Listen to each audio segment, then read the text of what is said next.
Mr. Waller's class is really exciting. We spend most of our time watching him set up his camera.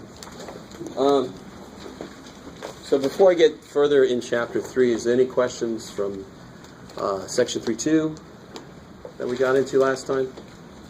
Anything left over before we do some new stuff? Yeah.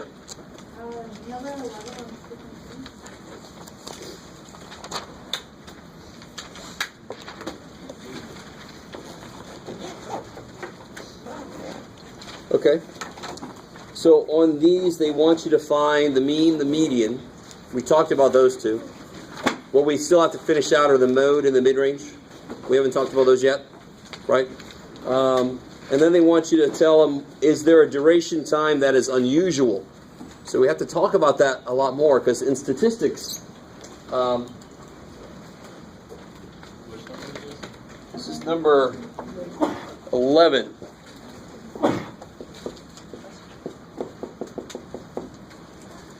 In Chapter 1, you guys read about this idea of statistical significance.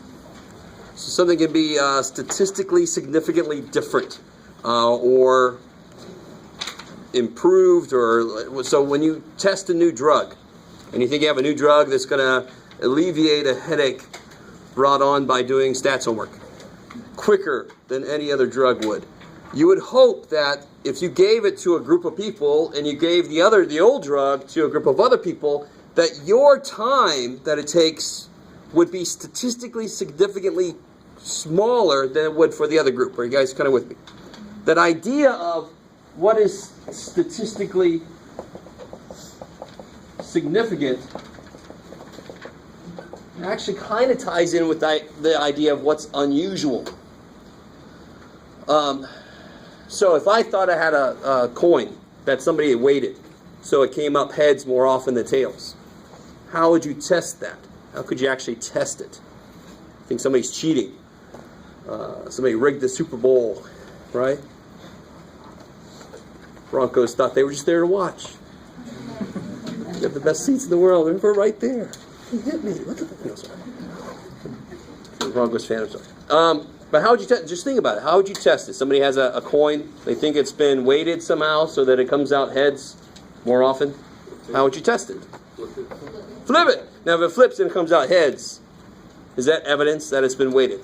No. In fact, it's really interesting. If you flip it twice and it comes out heads both times, is that evidence of anything? No. But at least if it comes out tails twice, that's sort of starting to get away from the theory, but that's not even evidence that it's not true. Yeah? Would you compare it to a different quarter or a different coin? Sure, you could actually like it. The idea of a control quarter or a control coin. I was thinking a penny, because, quarter is a lot of money. So you can flip two at once. But you already kind of know how a regular quarter should work. So you're actually kind of testing against the theoretical model of how it should work. But you could do experimental between two. That would still should come out the same.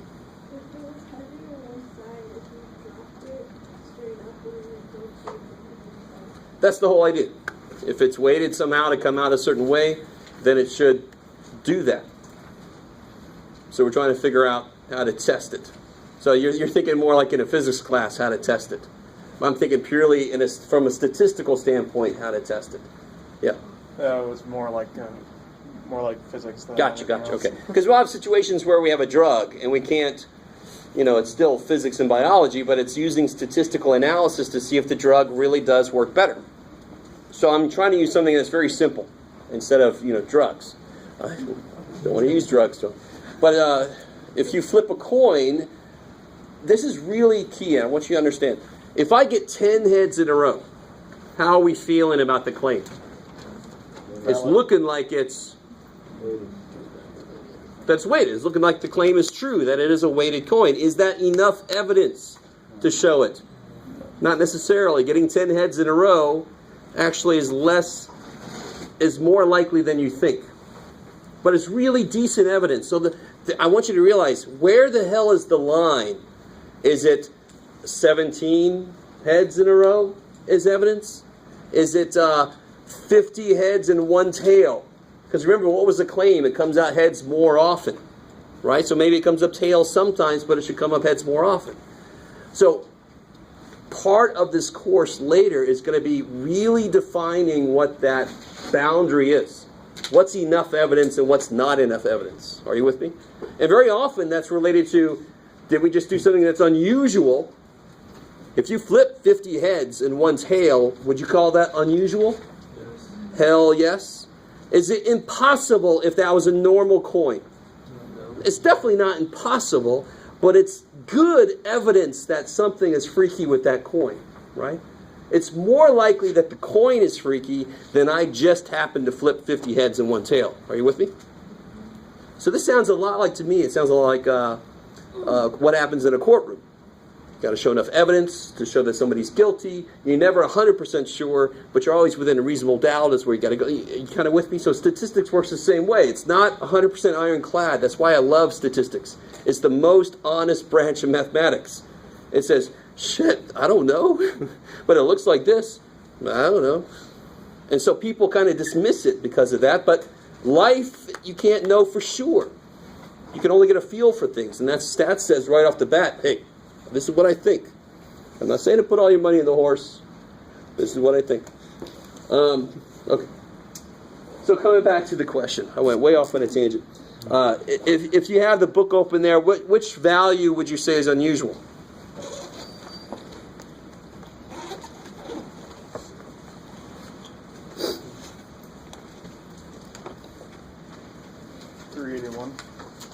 Why do you say 381 is unusual? Seems undoubtedly large for being in space for that long. Oh, yeah. Your bones would have degenerated heavily by then. Nope, thankfully not. They have all kinds of exercises and routines and things that certain things that they ingest and take that they can keep them going, because people have been up in space for very extended periods of time now in the space station. They've been up there for a long time. So what do you think in this case means unusual? So if I had grades on a quiz, and they were 80, 62, 98, 47, 3, 59, 67, 8, I mean, which one's unusual? 3. Why is it unusual? Get 5 points for signing your name. Yeah, it's unusual because they normally give you 5 points for signing your name. This kid misspelled his name. Got some of the letters right, so I gave him 3 points. But why? Come on now, you know in your gut that's unusual. And I sort of forced us there, but normally unusual things stick out like a sore thumb. They do. Why exactly is that unusual? Very small number. Compared to what? Everything else. Everything else. Thank you. Because if I had a list like 1, 3, 2, 4, 7, 80,496, 5. See, so it's not because it's small, it's because it's very different from everything else. I'm reminded of the old Sesame Street thing, one of these things is not like the other. You remember that? It's a very strange thing to come to my head. But this is really, I want you to realize, this is a beautiful question that leads me into what we're going to talk about today. This idea of how far away from the data. That is very far away from where everything else is. But what the hell? How do you measure distance in statistics? How do you measure distance? Well, that's what we're going to talk about today. We're going to figure out how to measure how far apart things are. Isn't the 3 considered an outline? I like it. Cool. So this is unusual. It's called an outlier, and I think I did my whole Outlander speech thing last time. Every time I see that word, I think, Outlander, we have your woman. Jill in the corner, you should watch it. Okay. Is that cool? Is that all right? For us ask a question. So obviously, if you're looking at the set of data, which one is unusual? And this is a little bit freaky, actually, to me. Which one do you think they're saying is unusual? 0. And actually, that's unusual for a slightly different reason. They do have 73 and 95, and then 300s and 200s. So technically, it's not far off. But why is that unusual? Because they're supposed to measure how long the flight took. So if it took 0 time, there's a couple of ways to explain that. What's one way you could explain that? The ignition didn't start. Yeah, they were all ready to go, and it didn't go anywhere. So Or too bad. blew up. Oh, well, at least at that point, they were in there, in the skies for a little bit, but that actually leads to the other explanation. This is hours. So what if you're in there for 22 minutes? Round that to hours, it would be 0 hours. So if they're making everything in purely hours, then that would come out as 0 hours. So that's another way to explain that outlier, the unusual data point. Okay. Anything else from homework before we get into finishing this out? So last time we talked about the mean. What's the symbol for the mean? X bar, I love it. And that formula is what? How do I set that formula? I like it. Freaky E dude. Sigma. X over N. So add up all the variables. Add up all the data points divided by how many there are. So we should know that formula already. We know average. We know how to get it. Of course, in statistics, we specifically refer to that as the mean. What about the median? What's the symbol for that? X squiggly. There's sort of a formula for this, and I'll show it to you. This will become a lot more important when we kind of expand this idea of median into even more detailed stuff. But there is a way to figure out, this is a two-step process. Let me give it to you.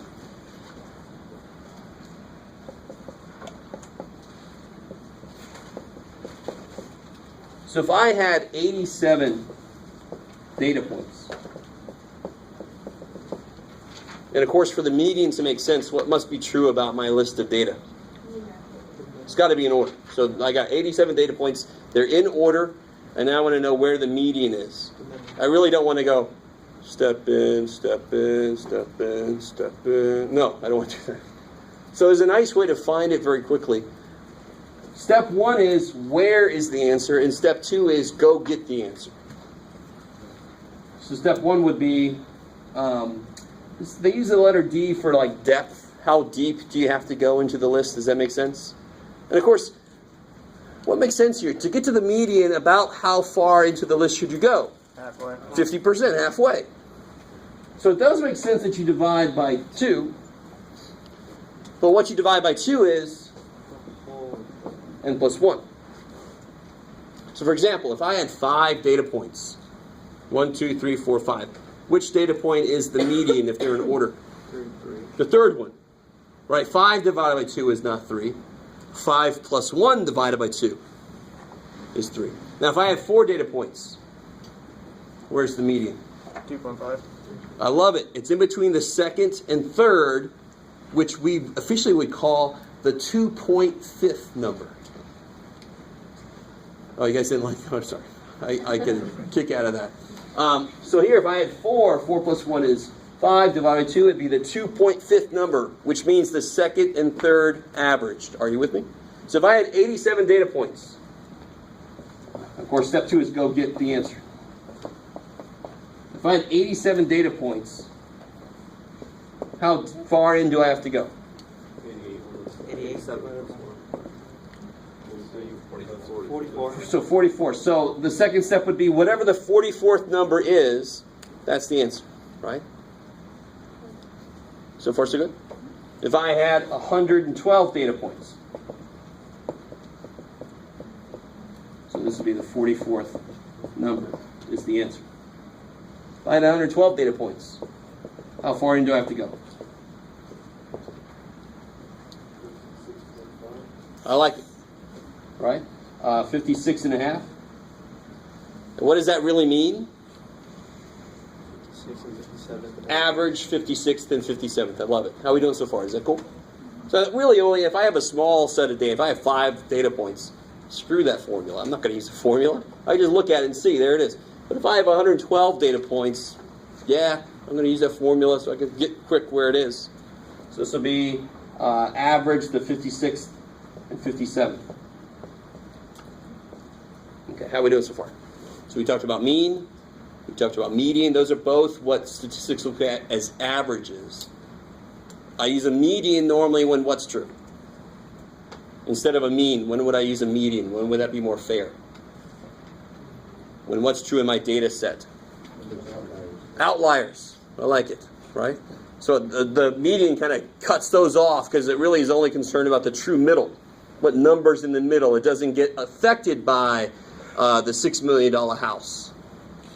You with me? That's why you never see mean household prices. You see median house prices. Okay, so yes.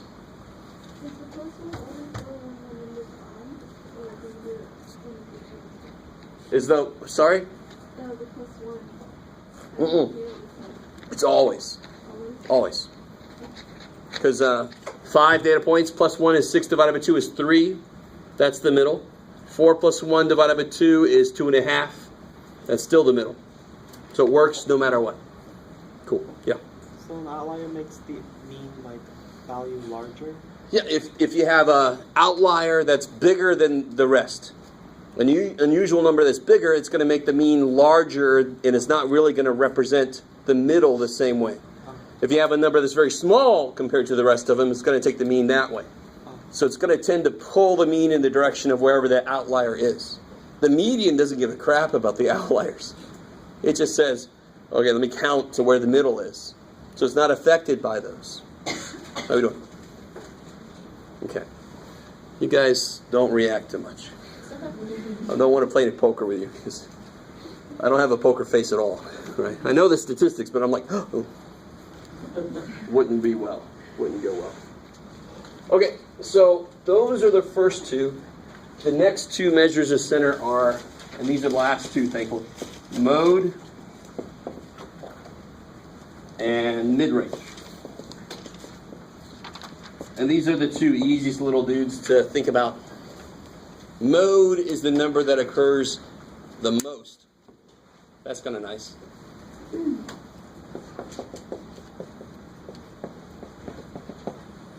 So, for example, if I had 4, 5, 7, 7, 9, 11, what's the mode? 7. It's crazy.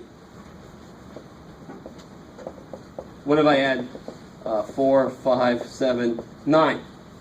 What's the mode? No mode. Sweet. There is nobody that occurs the most. They all tie. And what do you think if I had 4, 5, 5, 7, 7, 9? 5, 7. Both 5 and 7. It would be called bimodal. I think I used that word before about the two classes that were the highest. It's bimodal. All right, don't judge it. So it's got, the modes would be 5 and 7. Cool. So that's pretty straightforward, right? Okay. Mid-range is hopefully exactly what it sounds like. The mid-range should be the number that's in the middle of the range. So how do you find, so what is the range? From low to high, right? So actually the mid-range, now here's the one evil thing about this. How do you find the range? What do you do with the high and the low? Subtract them. To find the mid-range, you have to average the high and the low. And to average any two numbers, you have to add them. So people always screw up the sign. You with me? They subtract at the wrong time. So this would be high plus low divided by 2.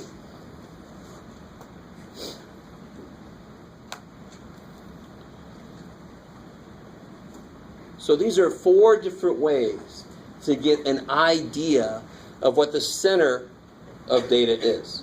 The mode is a little weird for talking about center, but the mode is kind of like where do they all seem to be gathering around. That's why we consider the mode as another measure of center. You guys semi with me? The weird thing about the mode is it's the only one that you can actually use on qualitative data. What's qualitative data? Names and stuff, yeah. What kind of data are we talking about so far? Quantitative data, numbers. But if I had types of car in the parking lot, I could have a car that occurred the most. That would be the modal car type. You with me? So the mode is the one that actually works for both qualitative and quantitative data. Okay, maybe. Some of you guys look so excited. I'm so happy into this class. This is awesome. Okay. So that's 3-2. There's one last little thing before I forget. And you can't really beat that. It's not too bad. Just got to get into it and try it out. One last little thing.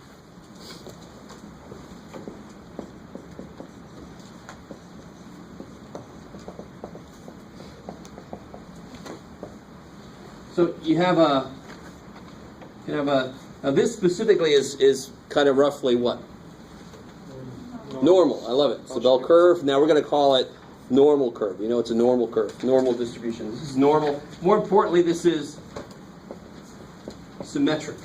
That's one aspect of the normal curve. I could have all kinds of things, like this would be symmetric, kind of boringly symmetric, especially if I could draw a straight line. That'd be neat.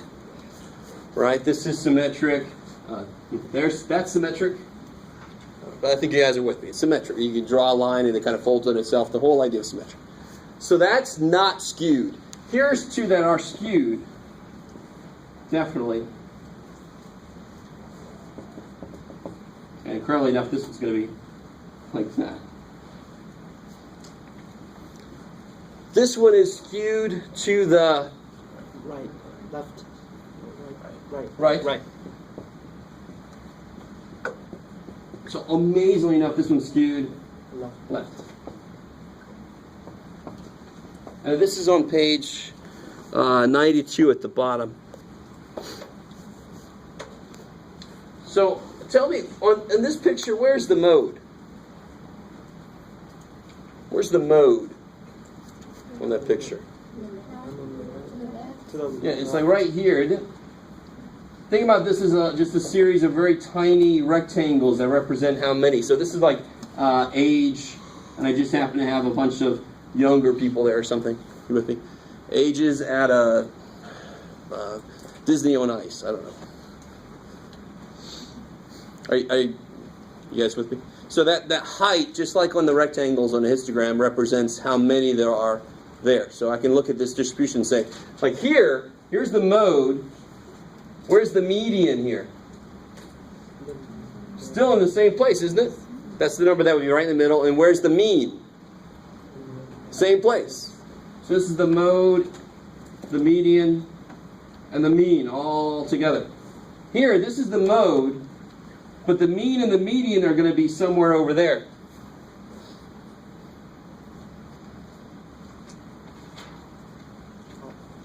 And here's the mode, and the mean and the median are going to be somewhere over there.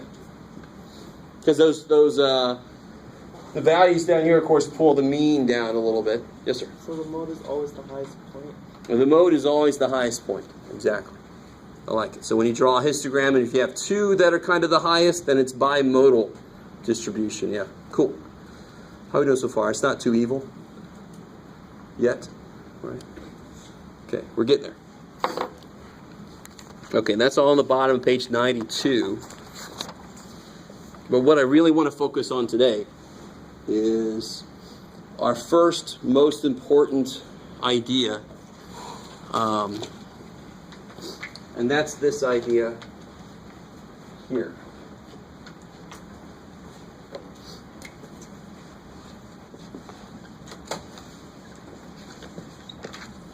The idea I'm going to try to represent through 3 data sets. Yeah.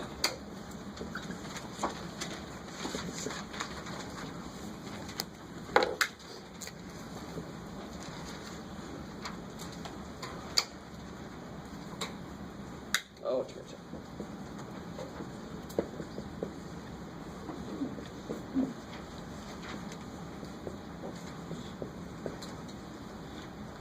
Okay. Something you have to understand about statistics. One thing we want to do, so we've talked about the terminology, that was exciting, chapter 1. We talked about how do I represent what I see in a sample in different ways, histograms and dot plots and all kind of stuff. But now we're getting into the real analysis, and when I analyze a set of data, the first things I want to get are some very quick summary ideas of a set of data. So obviously, one of the most important things for a student is if you take all the data that represents all the grades you made in the class, you want to calculate your Average. So you see what the hell you're going to get, right? So obviously for any set of data, one of the first things I want to get, and we're going to be a little more specific here in statistics, we want to get the mean. That's the guy that kind of beats out for the measures of center. The mean is the one that's normally the most useful to use. So that's the one we're going to use the most often. So two things you want to get is the mean. The second thing you want to get, if I can tell somebody my data where it's centered, what else do I have to tell somebody so they get a picture of what my data looks like? It's just one other number I have to give them. It's a quick summary of my data. So if I tell them where the middle is, that's one thing. So here, the middle, what's the mean here? 3. 3. What's the mean here? 3. And what's the mean here? 3. 3. Okay. So the mean by itself obviously is not a good enough summary, because then it could represent any of these 3, and I can make an infinite number of sets that still have the mean of 3. Right? So that kind of is not good enough. So I want one more number that tells me something else. And what's... Not the mode. The measure of center that I want to use is the mean. And we're going to do what that guy said right there. Exactly. So we're going to work our way up to what the hell that means. What's the main difference then between these 3? What about the data though? What is the main difference? I like it. And let me say it like this. What's the range here, for example? 0. The range there is 0. What's the range here? 4. 4. So it's the idea of how spread out they are. But what's the range here? 4. 4. Would you say that these two are spread out the same amount? No. Right? And the idea of spread, the idea of what was unusual in that problem we saw earlier, where there was the, I can't remember now what the numbers were I made up, but somebody made a 3 on the quiz, and that was unusual because it was far away from the average of the data points. Right? So to figure out how spread out I am, this is not spread out at all because all the data points are the average. So they don't get away from the average at all. These get away from the average a little bit. These get away from the average a little more, don't they? So which one of these is the most spread out? Second one. Now, this is where you got to be careful about. You guys are keying in on the fact that all the data points are the same. But which one gets further away from the middle more often? This one gets further away from the middle more often, right? 2 and 4 are closer to the middle. They stay closer to that one number. Here, I could give the one number and you know everything you need to know, right? But these two, I have to give one other number, and that's the idea of how far away on average do all the data points get from the middle. How are we doing so far? Okay. Now, obviously, there's already a huge history of statistics. They've gone through a lot of stuff. They've thrown a lot of stuff out. So I am going to kind of lead you down the path of where things are now. But if we were around when statistics was first being created, we could have said, screw that, let's do this, and let's do that, and maybe it would have been different. But unfortunately, we got to go with what it is. So I'm going to kind of lead us in a certain direction, but I want you to understand why it's making sense. Today's going to be a little weird, because you normally don't get to see so much into the making of a formula. You're going to see a formula get created. You're going to say, we want it to tell me this, I'm going to make it tell me that. Right? You don't get to do that in math. What normally happens in math, they give you the formula and then you have to just use it. So, let me leave these up here. Let's look at that second set of data.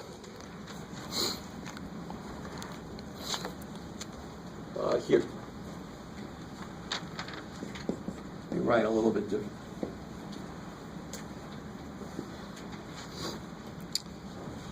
So if the idea of spread is related to how far I get away from the mean, How far do I get away from the middle, the mean? What's the first thing I want to calculate given my data set? So here I can see none of them get away from the mean at all. How far from the mean do they all get? 0. So the very first thing I want to figure out is how far does each one get away from the mean? And then I want to average those distances somehow. So for example, how far from the mean does 1 get? 2. Yeah, and we'll have to do something kind of silly. You guys might see why that's silly. Let me write that up there so you guys think. Because how do you get 2? You actually did 3 minus 1, then I'm going to do 1 minus 3. So that negative just tells me I'm below the mean. Oh. You with me? And of course this would be, -1. yeah, 2 minus 3 is -1. 3 minus 3, that's the mean exactly, so it's 0 away from the mean. 4 minus 3, 5 minus 3 is 2. Now, can somebody tell me, why is that silly? I agree with you when you guys said 2 at the beginning, but I had to be a little more building up. Of course, 1 is 2 away from 3, right? What is it in mathematics that helps me get the distance? Absolute value. I love it. What is something about the absolute value? Let me know what the graph looks like of the absolute value. A V. I love it. Parabola is curved because it's squared. Anything with the power other than 1 is going to be somehow curvy. Absolute value of x, there is no power. It's just 1. So it's going to be x, and it's going to go, crap, I can't be negative in turn, right? Math does not like that sharp curve. You guys kind of with me?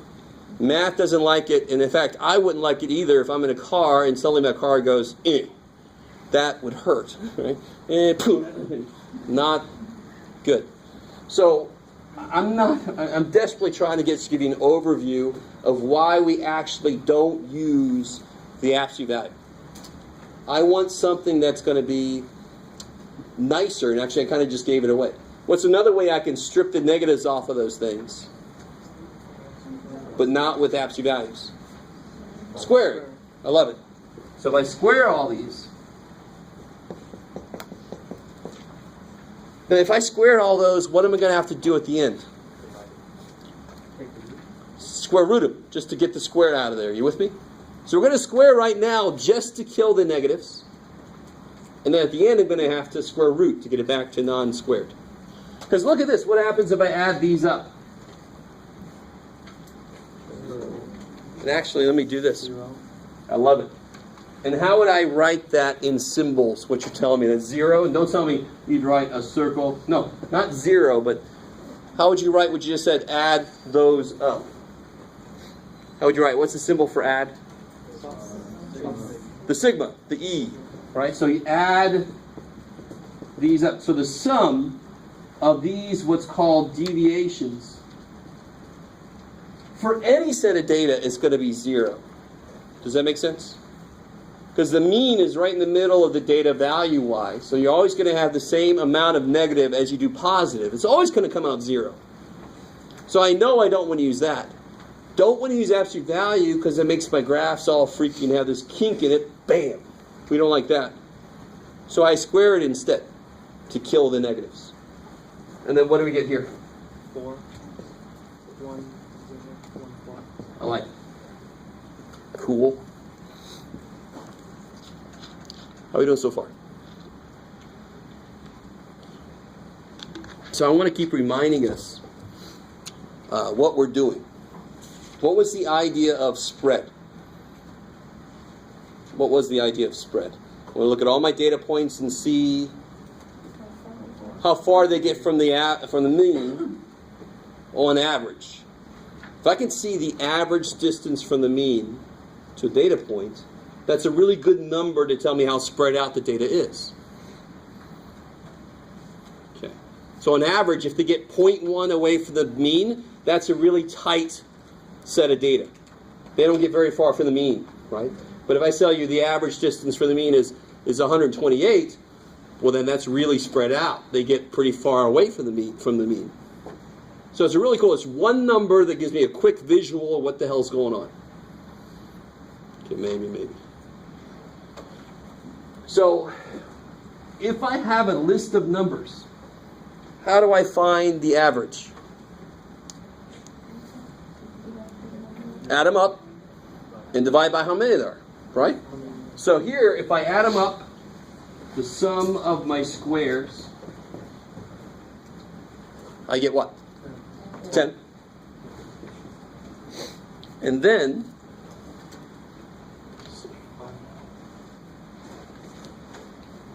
if I take that and divide by how many there are, and I always get in trouble. I always do this. I haven't made a big deal out of this yet, but this symbol here is mean, but more specifically it's sample mean. Okay, you guys with me on that? So if I take a mean of a sample, we call it X bar. What do you do with, for example, the Super Bowl?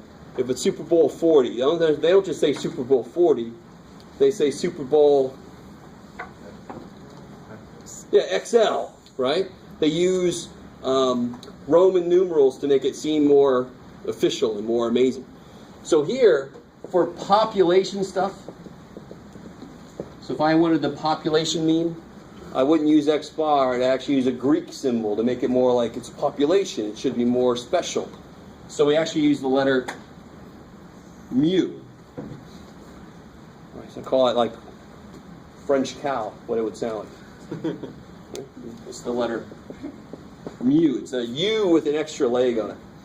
You're all going to write it, maybe somebody's going to write it like it's a little M. It really isn't. It's a U with an extra leg on it, but I'll give you some leeway. The reason I'm saying that is the standard deviation for a sample is different, a little bit different for the standard deviation for a population. And let me give you an idea why that might be. We're going to finish out. We're not quite done with that yet, but I want to get this point right now. So right now there's an average age in this room, right? Let's say it's let's say 23. Just taking a guess. You with me? So if I wanted to know how far away you are from the middle, I would take your age minus 23. I could square it, do all kind of business, right? You guys with me? So then everybody would be a certain distance away from that 23, and then I can add them all up and do what we're about to do there. But if I take a sample of you guys, like if I take a sample this row, I'll bet you anything, their average age is not the same as the average age for everybody. Are you with me? More than likely, it's going to be different. And in fact, it's going to be different. Bless you. It's going to be different because they're probably going to all be relatively younger or older. There's a chance there's a mixture right around everything. But the mean of a sample is going to follow the values of that sample. So they're all their ages are going to be closer to their own mean. Let me say that again. If I take a sample, all the values in that sample will be closer to the mean of that sample than they would be for the mean of the whole population. Are you guys kind of with me? Yeah. So since standard deviation is based on how far you are from the center, it depends on if you're talking about a sample or population. It will actually change a little bit. How are we doing so far? So to make this a little easier right now, and you're all like, that's a little too late for that. But to make this a little easier right now, I really want to treat this as a population. And then we'll talk about what freaky little thing has to happen for a sample. So that one little change tells people that's a population I'm working with. Because it uses the symbol mu. Okay.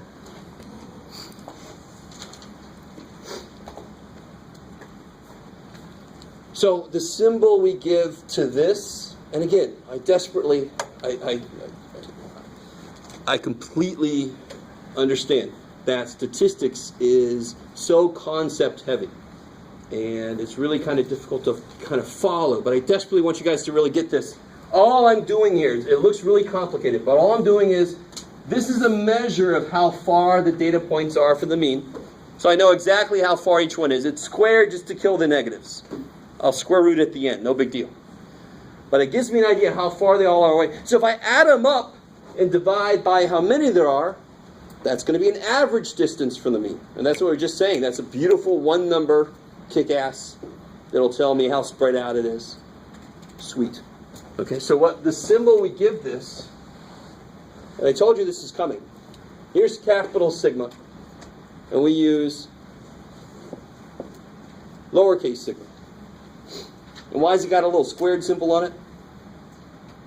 Because I haven't square rooted yet, right? I know I have to square root eventually to kill those squares. How we doing?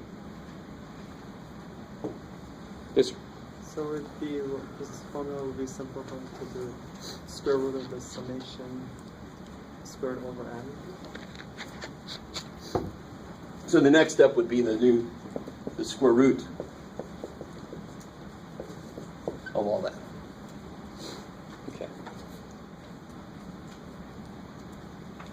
Okay, maybe. I really want you to understand, all I'm doing is getting an average. How to get an average of anything? You add them up, divide by how many there are. So if I add these up, these are the distances. If I add these up and divide by how many there are, I'm going to get an average distance. Right? If I added all the men's ages in here and divided by how many men, I'll get the average men's age. Add up the blank, I get the average blank at the end. Right? So this is going to give me an average distance. This is going to be the squares of all those distances. That's weird. So if these were like number of TVs you have in your house, this would be like square TVs. And you're like, well, TVs are sort of square. They're more rectangular. No, that's weird. It's just units of square TVs. What the hell? Or square shoes. These are shoes that you have. How many shoes do you own? And I'm like, that sounds painful. Square shoes. But so that's why we square root it to get back to normal. Just plug some numbers in here. Let's see what we get. Our sum was 10. What's n? 5. 5. So you get 2 there, right? And this is called the variance. And finally we caught up to the word that was used earlier. Once you take a square root, that's called the standard deviation. That's really why we use the Greek letter S again. It's because it's standard deviation. So this is the standard deviation. So square root of 2, blah, blah, blah. How are we doing so far? So it's very rough. There's a bit of a thing mathematically with the fact that we squared stuff and then we square rooted a little bit later and things get a little bit mixed up. But we have to. We really, really have to. We're not going to really totally understand that until later. But I'm just hoping you guys realize we could have used absolute values, but that's mathematically freaky, so we use squares instead to kill the negatives. I have to kill those negatives or else everything is 0. And that doesn't tell me a damn thing. Okay. So what I want you to do right now is to do the same thing we just did, but do it for this. What should be true about the number you get at the end for this guy compared to this? Should be larger. So verify that. Go ahead. Yeah. Is it larger because it's farther away from the center? Because on average, they're further away from the center. I like it.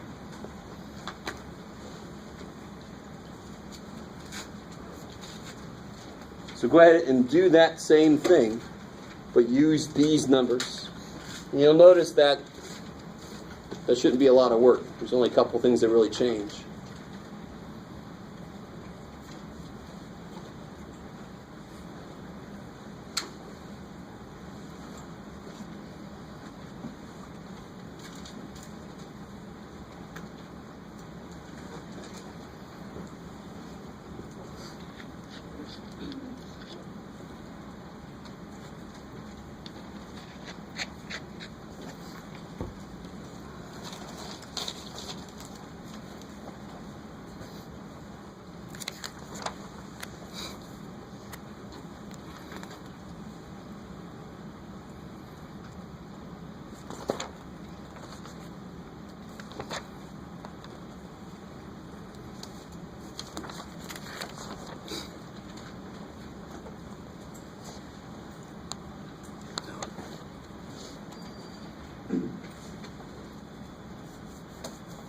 Call me over if you need any help.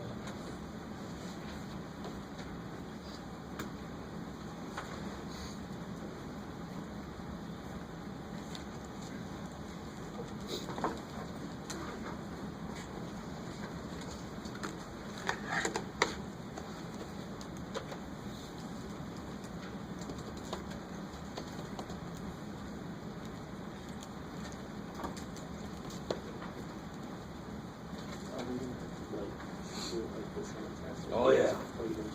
No. So if you've taken any stats before or know anything about standard deviation, I will make you do the tables. You must show me the work. You must show me the formulas on this first test, and then I won't make you do it after that. But on your homework, on the first test, you've got to show me all this work. If you know the magic keystrokes to hit, that's nice for you. You can check your work. That's always good. But if you don't show me the work, I'm going to take all the points off, make you redo the homework, whatever it is. Yeah. Larger because it's a larger distance away from the center. So On that's average. what the standard, on Exactly. average, that's what the standard deviation That's exactly what it on tells you. average. Good.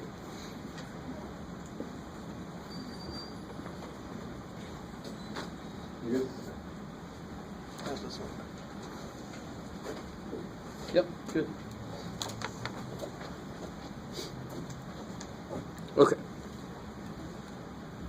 What are we doing? So really the only things that change, see if I can do this quickly, is that's a 1 and that's a 5. So this would be -2 there, this would be 2 there, this is a 4, this is a 4.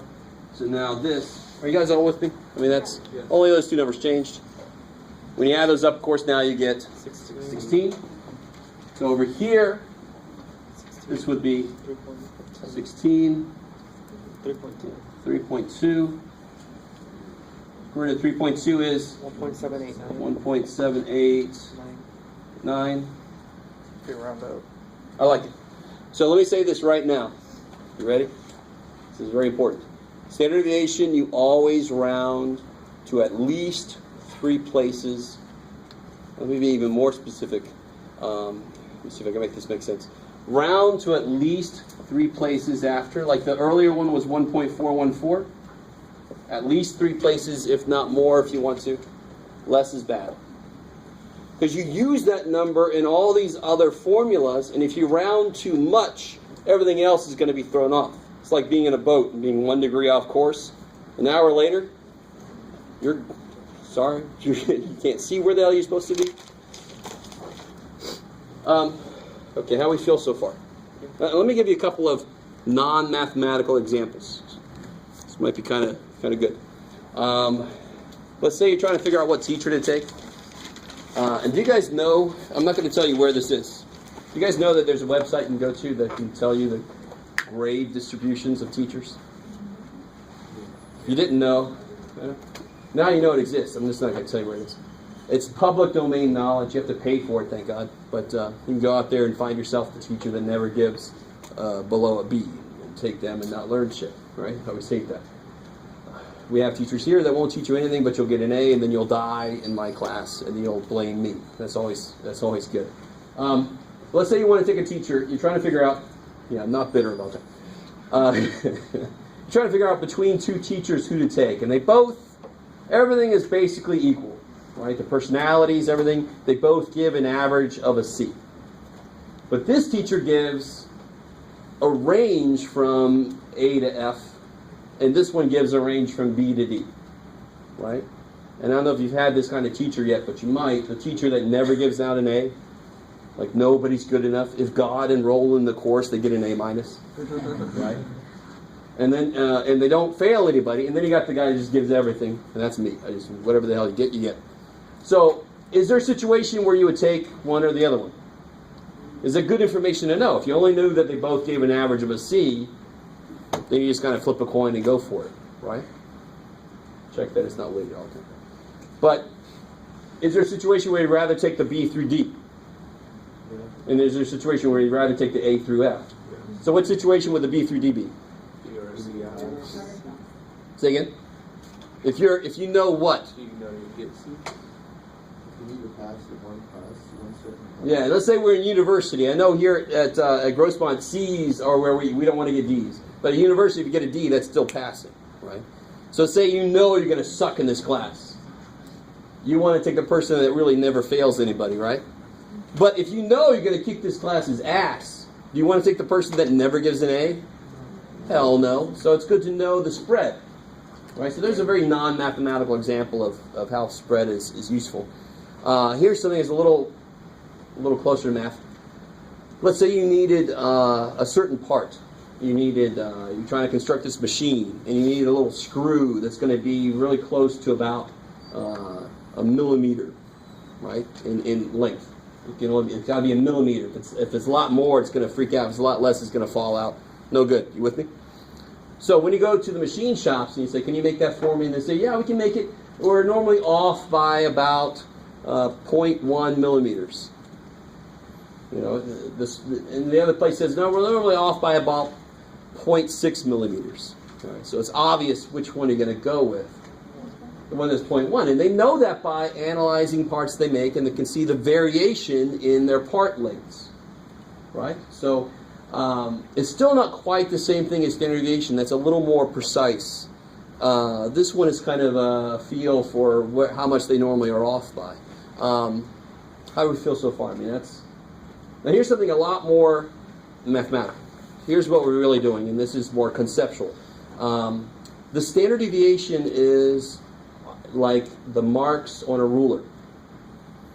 So if I had a distribution that looked like this.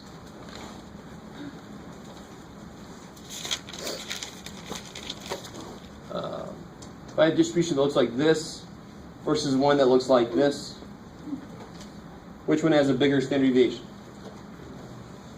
Bottom. Definitely the bottom. Right? Here they're closer to the mean on average than this one. This one gets further away. You with me?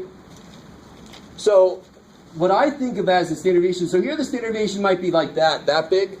Maybe the mean is 40 and the standard deviation is 2. Whereas here the mean is 40 and the standard deviation might be 10. You guys kind of with me? So the visual is exactly the way it should be. The more spread out it is, the larger the standard deviation number should be. But the way I look at it, and this is going to become very evident very soon, is that these are the tick marks on a ruler, and they're what I use to measure distance. So if I have the number 48, how many of these, how many standard deviations apart are those?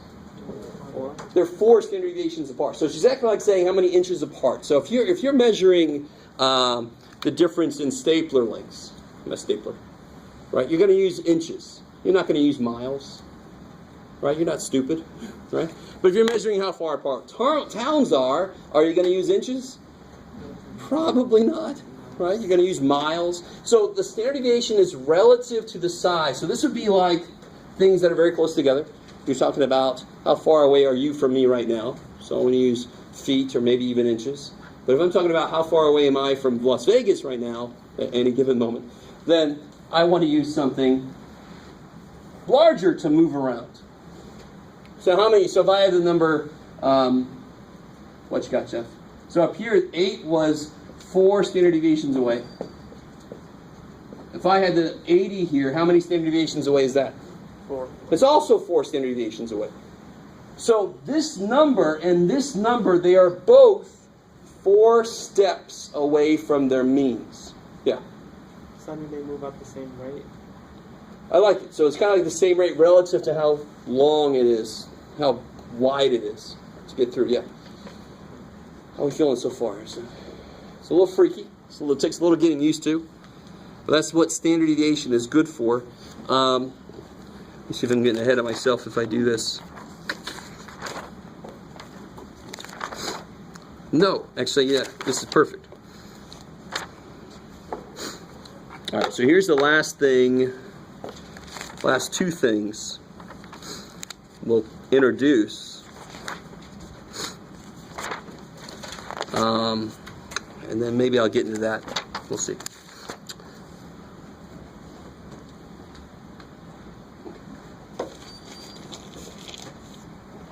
So, can anybody tell me the distributions I keep drawing, just because it's the first thing you think of when you're a stats teacher, what's true about the distributions I just had up there?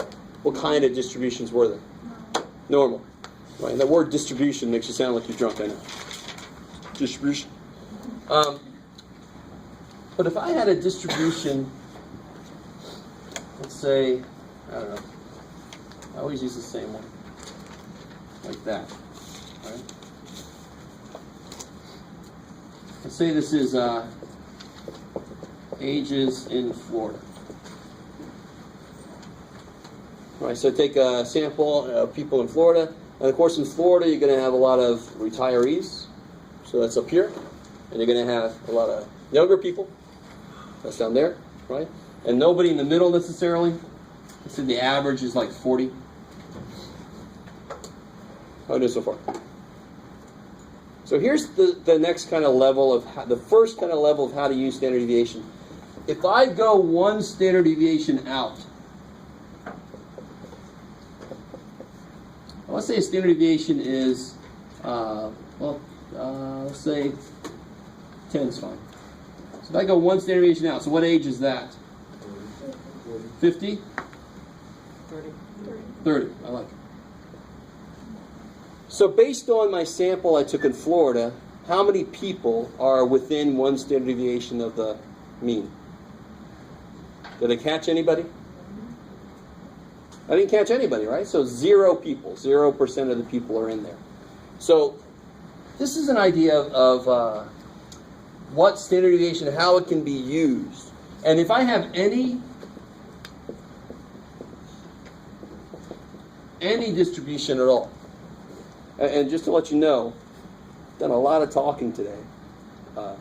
On Monday, it's going to be really focused on review and letting you guys do several problems like this. You with me? And I'm going to show you how to kind of do it in your calculator to get ready for the test.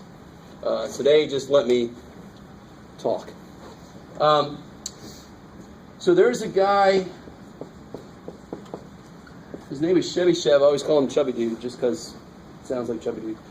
Chevy Chev figured out that if I go one standard deviation away from the mean, it's possible that I'll catch 0. So I'm going to, if I go within one standard deviation of the mean,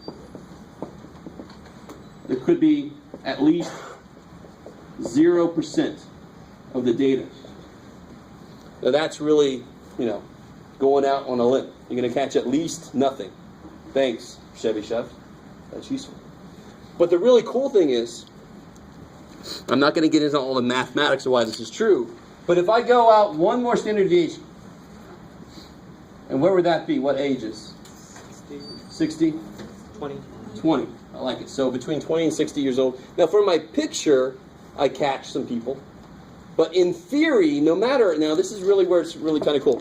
No matter what numbers you make up, you can sit there and make a list of numbers. Just totally out of your head. -11, square root of 27, 9, 38.4 million. Just make up a bunch of numbers.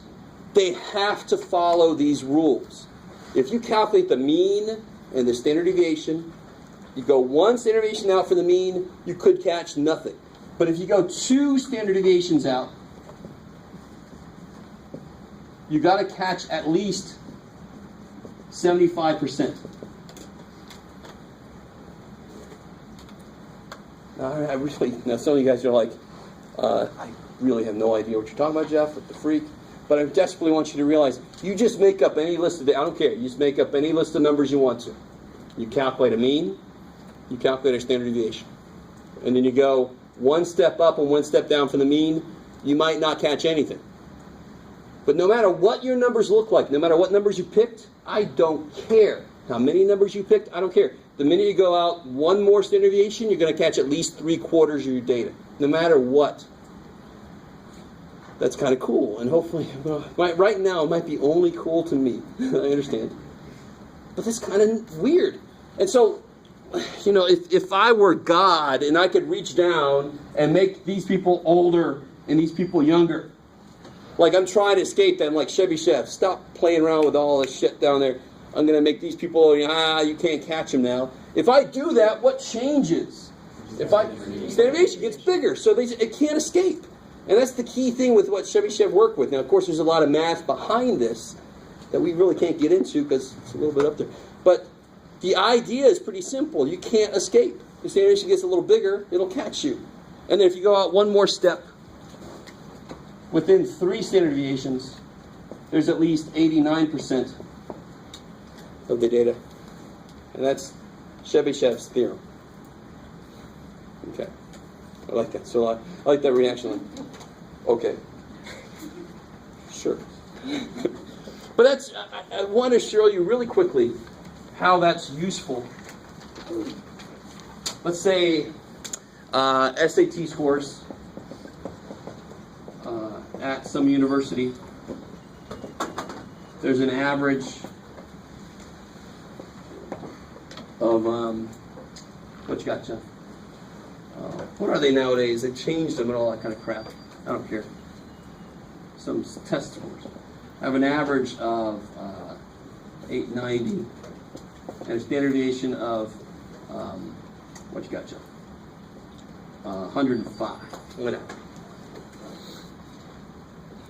And I want to know between what 2 scores would 75% of the students, what 2 scores would capture 75% of the students?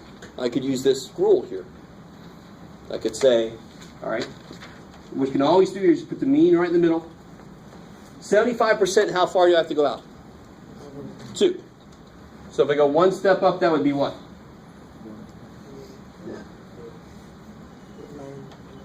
995. I like it. 1 more step up. 1,100. Good, 1,100. I like it. How we doing? And let me put underneath there, this is the mean plus 1 standard deviation, this is the mean plus 2 standard deviations. So let me propose something. Wouldn't it be better to say this is 0, this is 1, this is 2? Does that make sense? 0's in the middle, because the mean is not far away at all. 1 step away, 2 steps away. So what would -1 be? What would 1 step down be? Yeah, 785, and then 1 more step? 680. 680. I like it. Cool. Yes, ma'am. I'm still a little bit confused about what the Say again? little signal. Oh, this dude? Yeah. That's the spread of the data. So, for example, when I grade tests and quizzes, the normal standard deviation, the standard deviation I expect to see is about anywhere from 11 to 14. So from now on, when I tell you guys, when I give back the quizzes, I'm going to tell you the average quiz grade and the standard deviation quiz grade. Standard deviation of the quiz grades. You with me? So if the standard deviation was really small, what might that tell me? If the average was like an 80 and the standard deviation was 4, that's a lot smaller than the 11 to 14 that I normally get. And why would standard deviation of grades be 11 to 14 maybe? What's there always going to be 2 or 3 people that get? There's always going to be 2 or 3 people get 100, right? On the first quiz, hopefully there's more. There's always a few people that's going to get 30, right? So of course the standard deviation is going to be kind of big. It's really spread out. You guys with me? Now it's not crazy big because normally people do kind of to cluster up here, and there's a few outliers and a few outliers. You kind of with me? So if I saw a standard deviation like 5 or 4, what does that tell me might be true? So everybody got an 80, but the standard deviation is 4. So on average, they only got 4 points away. Are you with me? That might be actually a more interesting thing to look at than that. So if the average was an 80, and the standard deviation was 4, if I go 3 steps up, where am I? This would be 84. 4? 88, 92, I have to go 3 steps down. 76, 72, 68. And how many students would I have caught? What percentage of students would that catch? 89%. So that's almost all of them. So almost all the students would have scored in between those 2 grades. And what that tells me, very often what that means is there was one problem that killed a lot of people, and then the other ones were not that bad. That actually is very often what happens with that. It doesn't really explain why there weren't as many lower grades. But that would be if I saw a standard deviation of 4, that would freak the hell out of me. I'd be like, what the hell just happened? So either, sometimes I'll make a quiz too easy. And you're like, no, Jeff, you can't make a quiz too easy. And then everybody gets in the 90s, and my standard deviation is going to be stupid small, and I'm like, oh, I made it too easy, right? I want to challenge everybody. And I'm not just trying to make people do bad. I want to challenge people. Make it too easy is not a challenge. But you guys get a feel for, that's an immediate use of standard deviation for me, is to see, did that follow what I thought it should follow, or is there something weird that happened with that quiz or test? Over here real quick. What percentage of the students would have been between 680 and 1100? 75. So good, 75%. 3/4 of the students would fall between there. So if your test score was a 520, you don't feel so good, right? You're down here, you're not in there with 75% of them. You guys kind of with me? A little bit? Okay. Let me see. We're running out of time. Before we run out of time, this Chebyshev works with what kind of distribution? I mean, careful. Standard deviation is a number I can calculate from a distribution of numbers. Chebyshev's theorem works with any distribution. I don't care what it looks like. It can look freaky as hell. You can make any list of numbers you want to. But what if I have a normal distribution? It shouldn't be this vague. Is that still going? Yep. Good dude. If I have a normal distribution,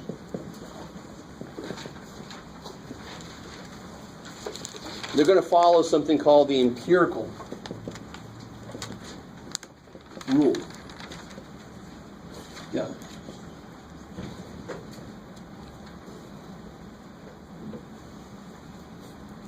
And it's a lot more precise because a normal distribution has many constraints. We already said one of them earlier, or two of them actually. It's got to be symmetric. It's got to be well-shaped. There's two. It's got to have the mean and the median and the mode have to all be equal. Is there any chance that I can take a standard deviation out and not catch anybody? Like I could with the ages. There's nobody in the middle. Here, is there anybody in the middle? There will always be most of the people in the middle, right? You guys got it with me? So here's the numbers with empirical rule. If I go one step up and down, I will catch exactly 68%. Or not exactly, but it's not an at least.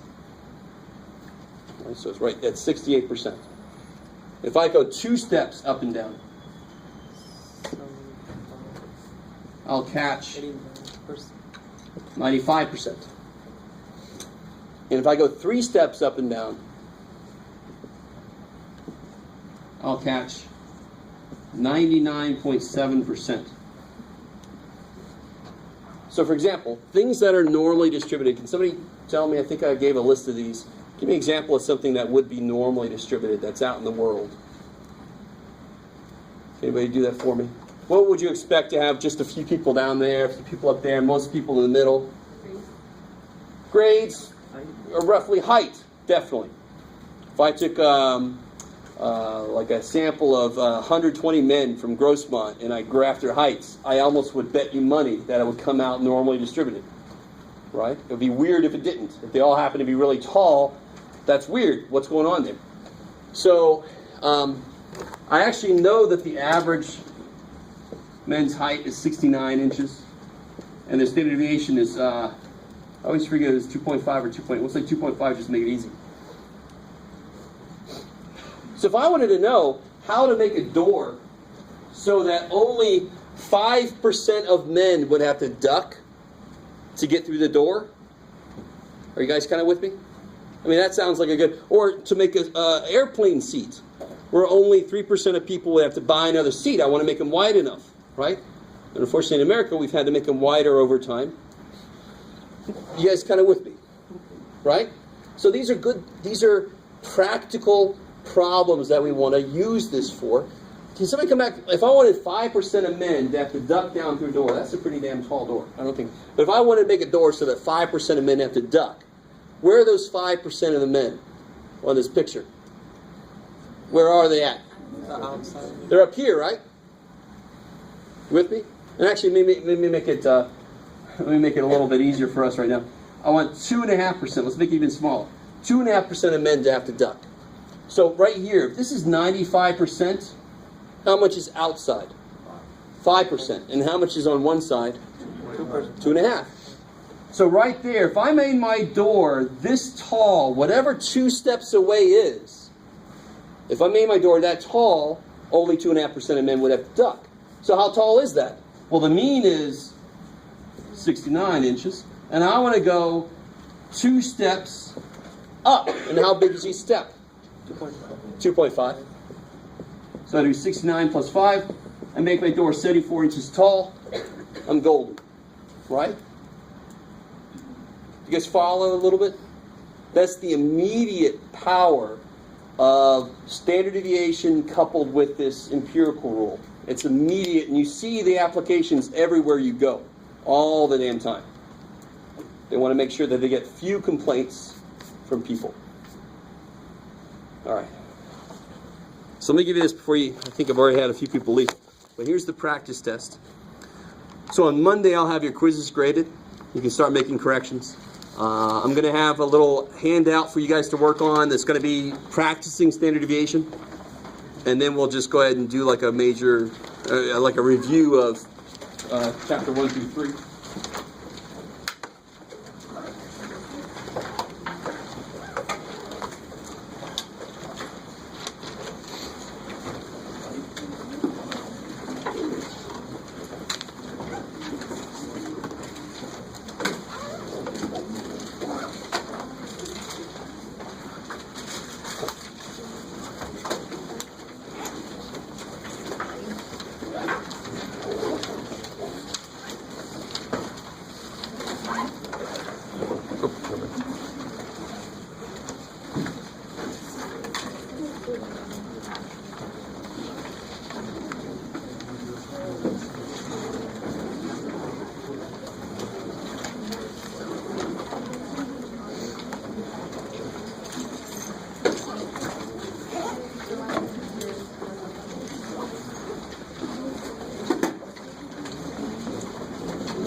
Please give me back my calculator.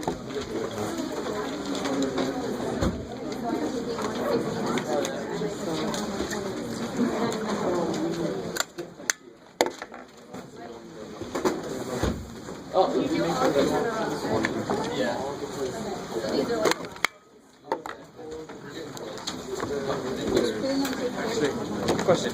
Is there a way that when we're sorting data, when it's sorted, and like let's say we have like 50 data points, we can just go to the 25th instead of count 25 down to the It'll tell you, it tells you down there, it says L11, L12. Yeah. So you can see where you are. Oh, okay, so you just go down. Yeah, but there's no, like, it can't say go to the 25th one or something. No. Yeah, cool. Well, at least you don't have to count. You can just see where you are. Yeah. Oh, for the 2.2 and 2.3, are you going to... Yeah, I just didn't get to chapter 2 yet for grading. Yeah, I'll give it back to you Monday. How much height the door should be? Oh, it's on the syllabus? It's on the okay. Yeah, So up in the could upper right-hand corner. Okay, could I drop off my homework before Monday? Like, do you have office hours tomorrow? Yes, I do. Okay. Yeah. How much do test out, right? Yeah. Okay. Yeah. And then, unless you want feedback. Exactly. And then, I didn't realize I thought that third edition instead of fourth edition, and that's going to be different problems. So Could be. would do that because you're going to just get it and be like, okay, this is national. So very often what they'll do is they'll just change the order for some stupid reason. So you can double check against another. If you can grab somebody's book. You go Sometimes it's like they just switch the odd and even or something stupid. Okay. But if you give me a homework set with different problems and I don't realize, I'm going to go, what the hell's wrong with you? Would you suggest then that I'd return the book if I can and order the 4th edition? It's a possibility. That'd be better. 3rd edition is probably cheaper. It was a lot cheaper. It was Yeah. like $30 something. And if you can just, I mean, like I said, you can get the book from the library and just make some copies of the homework. I mean, if you can make that work, that's fine by me.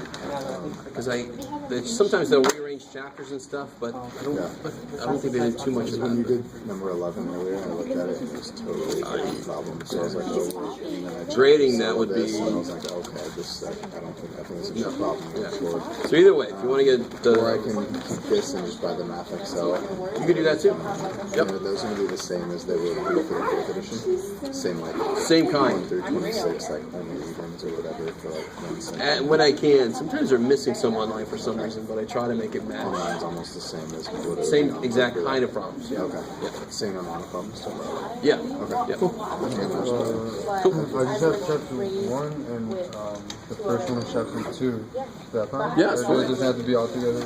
No, this is good. Now be careful though. Remember section 2.3? Section 2.3 references what you did here.